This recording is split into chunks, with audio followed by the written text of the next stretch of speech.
Assalamualaikum warahmatullahi wabarakatuh, teman-teman. Untuk video kali ini saya pengen sharing seputar dengan bagaimana sih sebenarnya dibalik seorang penyiar radio begitu ya. Kalau di video sebelumnya saya sudah sharing terkait dengan secara global atau gambaran umum menjadi seorang public speaker. Kalau untuk video kali ini saya pengen sharing terkait dengan kiat-kiat atau sebenarnya apa aja yang harus dipelajari dari seorang penyiar radio. Kenapa saya memilih untuk sharing terkait dengan penyiar radio? Karena saya lebih dulu belajar atau berkecimpung di dunia radio sebelum saya masuk ke presenter seperti itu. Dan untuk video kali ini saya tidak akan menggurui, saya tidak menjadi seorang senior. Saya hanya ingin sharing, berbagi pengalaman dan juga sama-sama belajar kepada kalian, karena ini adalah saya sharing seputar dengan pengalaman saya ketika saya berkecimpung dan belajar di dunia radio sekitar kurang lebih 5 tahunan begitu ya. Saya ada kurang lebih 5 tahunan gitu bisa bergabung dan juga belajar bersama dengan orang-orang di salah satu radio yang dulu adalah radio idola saya atau radio impian saya. Kepada guru-guru saya yang sudah menggembleng saya, sudah mempelajari saya terkait dengan ilmu radio. Dulu awal banget saya masuk di radio, saya masih belum bisa apa-apa. Saya masih ngomongnya itu belepotan, ngomongnya keteteran banget. Dan alhamdulillah saya digembleng secara mental, secara skill, dan banyak banget materi atau ilmu yang diajarkan. Alhamdulillah sampai saat ini saya sangat bersyukur sekali. Untuk Pak Didi, untuk Bu Dea, Pak Dodi di dulu itu beliau adalah orang-orang yang sangat berjasa dalam karir saya sampai saat ini. Balik lagi ke terkait radio, karena menjadi seorang penyiar radio ini adalah sebuah hobi begitu teman-teman. Bukan lagi ini adalah sebuah profesi. Karena apa? Karena ketika kita hobi berbicara, kita hobi ngomong, ketika itu kita juga hobi di depan mic begitu seperti ini ya. Kita bisa menyampaikan banyak informasi, kita bisa talk dengan pendengar. Nah, ini adalah sebuah kepuasan tersendiri begitu loh. Itu kalau menurut saya ya. Karena saya yang dulunya hanya ngomong biasa, saya dulu pengen banget, oh enak ini jadi seorang penyiar radio, dia itu punya penggemar, punya pendengar, dan seolah-olah itu kayak mengetahui semuanya begitu loh. Tapi ternyata itu perjuangannya sangat luar biasa, perjuangannya sangat istimewa sekali.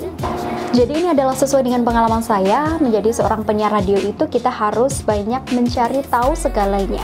Karena ketika on air, pendengar itu menganggap kita ini adalah seseorang yang maha tahu atau memiliki wawasan yang luas begitu ya. Karena ketika kita sudah bisa menyampaikan informasi, ya pendengar itu menganggap kita bahwa kita ini adalah guide-nya mereka. Kita harus punya wawasan luas, kita harus bisa update tentang peristiwa-peristiwa terbaru, harus mengetahui tentang peristiwa-peristiwa di sekitar kita begitu. Dan kalau dulu kebetulan saya di radio hiburan, jadi untuk selingannya terkait berita itu hanya sekitar 30-40%. Selebihnya adalah musik seperti itu atau entertain. Kemudian kita harus bisa mencintai musik karena radio is about music.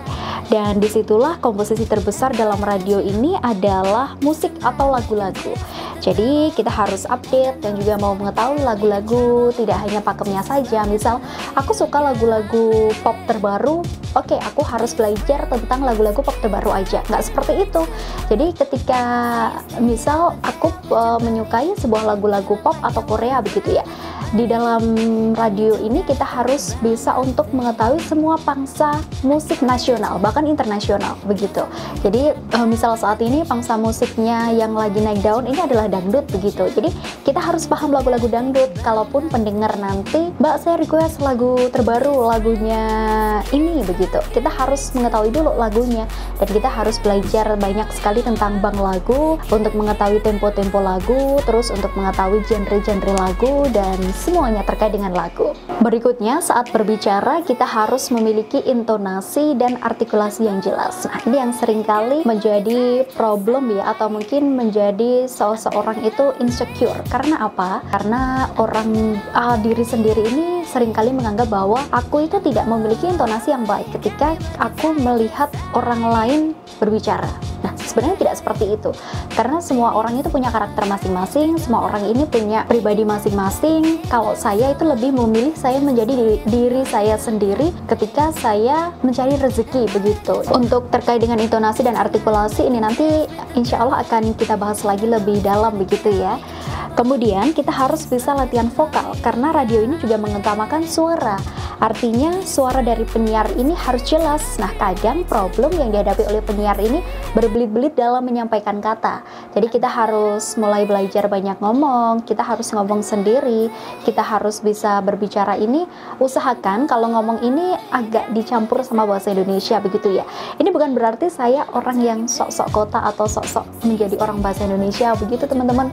Karena saya dulunya itu berlatih juga, saya membiasakan ngomong dengan menggunakan bahasa Indonesia. Jadi untuk mengurangi medok atau menghilangkan khas daerah ini, kita juga harus belajarnya itu sering ngomong, sering banyak membaca menggunakan bahasa Indonesia yang benar dan jelas. Nah, yang paling penting lagi, ini harus dimiliki oleh seorang jiwa penyiar, itu adalah harus bisa jaga mood. Kenapa? Karena ketika kita sudah masuk di ruang siaran, kita kan harus ceria, harus fun, harus happy, begitu ya. Kan nggak mungkin ketika kita siaran, ketika kita di ruang siaran, terus kita mulai on air, kita ngomongnya itu agak sedih gitu. Jadi seorang penyiar itu bakal banget kelihatan ketika siaran moodnya jelek, punya masalah, ada problem solving, itu bakal kelihatan banget.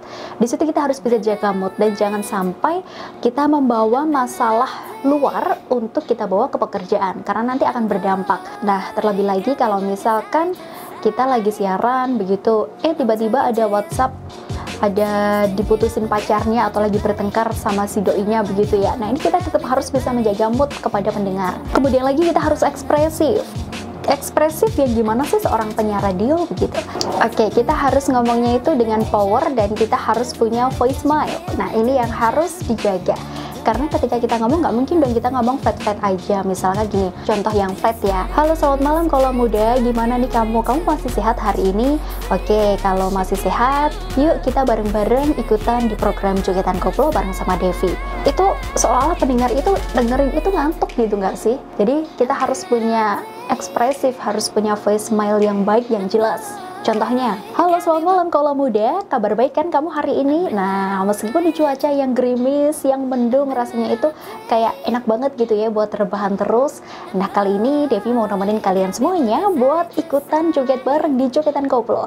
Kalian boleh loh request lagu-lagu bla bla bla bla bla bla. Nah, itu adalah salah satu contohnya. Kita harus berikan penekanan-penekanan tertentu agar pendengar itu mendengarkan suara kita itu, oh, aku kayak dihormatin loh, aku kayak diajakin ngobrol, seolah-olah itu penyiar itu ngobrol sama pendengar langsung, begitu. Jadi feel-nya itu nyampe ke pendengar gitu. Dan kita harus juga paham tempo. Tempo yang seperti apa? Semuanya itu kita ngomong harus punya tempo. Tempo tidak harus cepat, tapi tempo itu harus mudah dipahami. Pelan pun kalau tempo kita benar, itu juga mudah dipahami sama pendengar. Kan nggak mungkin kalau kita ngomong, kita cepet-cepet banget, nanti pendengar adanya malah bosen, malah apa sih yang disampaikan itu gitu. Kalau pelan-pelan banget itu kan juga nggak enak. Kita harus paham tempo. Nanti terkait dengan tempo ada ulasan lebih lanjut lagi teman-teman. Terus ketika kita siaran, kita harus peka akan sesuatu. Karena siaran kadang kan kita nggak sendirian begitu ya, bisa juga kita dengan partner siaran, ada juga pendengar telepon yang di situ akan membentuk komunikasi dua arah. Ketika pendengar ngobrol, mungkin dia lagi curhat kesedihannya, ya kita harus mengikuti emosinya mereka. Nah, itu aja sih sharing saya hari ini terkait dengan penyiar radio. Dan sekali lagi, di sini saya tidak bermaksud untuk saya menggurui, saya menjadi senior atau saya sok-sokan gitu ya. Ini enggak sama sekali. Jadi ini berdasarkan pengalaman saya selama kurang lebih 5 tahun saya belajar banyak hal dalam dunia radio sebelum akhirnya saya bergeser ke TV. Dan saya juga belum bener banget teman-teman.